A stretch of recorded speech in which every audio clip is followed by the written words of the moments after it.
Morning, everyone. This is Miss Poet Too Deep, also known as Happy Tammy. I want to do a poem for you guys this morning. It's a very serious poem. It's a poem about domestic violence. I'm just gonna hop right on into it. It's pretty much self-explanatory.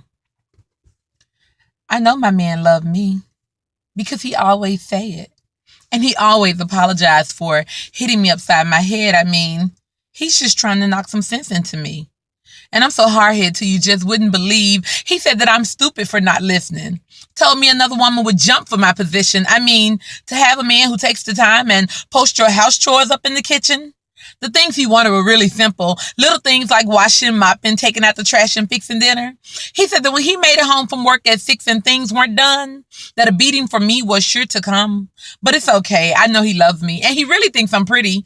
I mean, he never says it, but he must think that. Because he accused me of having an affair with every man to whom we come in contact. And my man is always giving me money. Like, I'll deposit my check into his account, and every week my boo takes me $10 back out. Yeah, he's good with money. He pays all the bills. He handles them and said that he always will. Like, he'll go and buy him some new shoes and clothes, and he'll go buy me some of those new George Foreman kitchen cooking knives. I mean, he is so great. I know y'all jealous thinking, oh my gosh, she got a good man. Yep, I do. My boo is awesome. You know, one time he did something. He blacked my eye for breaking a lamp. And who would have guessed? My man went and got the dustpan so that I could clean up the mess. He was down on the floor crying and telling me how much he was sorry for hitting me and how much he loved me. I felt so bad for making my man cry. He was right when he said I didn't deserve him. He's too good of a guy, and I don't blame him for making me lose our baby. He's not ready for another child yet. He's having a hard time trying to raise me.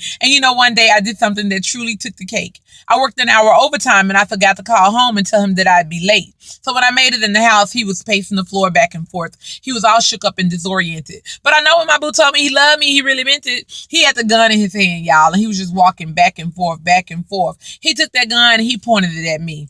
I said, oh my gosh, I feel so bad for making him feel this way. So he shot me. He shot me in my head. But it's okay. It ain't nobody's fault but mine. I'm dead. I shouldn't have worried my boo. I can't imagine what was going on inside of him. But like I said, y'all, I know my man really did love me because guess what else? He wanted to be with me so bad that after he killed me, he killed himself. So anyway, that's a poem that I wrote many, many years ago.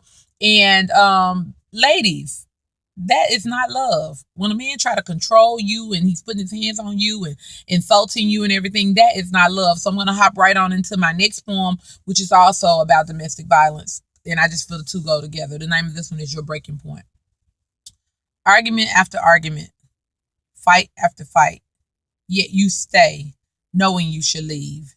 You forgive him over and over again because he said the alcohol made him say those ugly things. He said if he hadn't been drunk, he wouldn't have hit you that way. Too bad his words can't take your physical pain away. The black eye, the swollen nose and busted lip.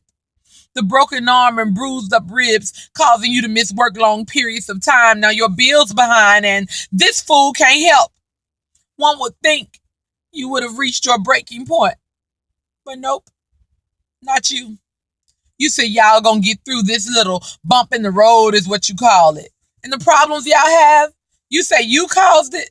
Blood pressure is up, feeling sick in your stomach. Can't eat anything because it makes you vomit.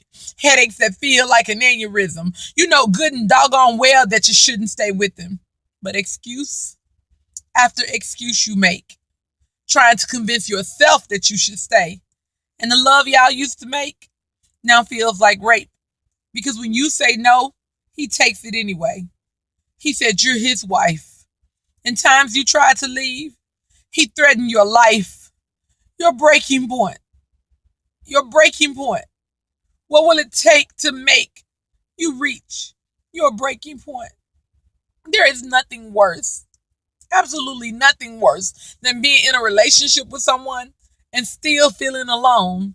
In love with a stranger that's in your home. Two people who should communicate and grow as one. What God joined together has been put under. The better was always worse. The good was always bad. The happy days were outweighed by the sad and the mad. Shut up! Get out! Don't talk to me! Leave me alone. Why don't you please? Miserable and deprived of romance and companionship. Feelings being held in by the biting of lips. Eyes rolled and many tears shed. Emotions running wild with the thoughts in your head. Living in fear and always scared. Wondering if you gonna kill him or if you will end up dead. Your breaking point. Your breaking point. What will it take to make you reach your breaking point? These poems were simply designed to make anyone who is in an abusive relationship to get out before it costs you your life. Thank you. I pray that you find something in you that give you the strength if you're going through this. If you know someone that's going through this, share these videos. No man deserves to be hit on. No woman deserves to be hit on. No child deserves to be hit on. Abuse comes in many forms, mentally, physically, emotionally. I mean, just get away from it. Get away from it now before it's too late. God bless you. Miss Poet Too Deep.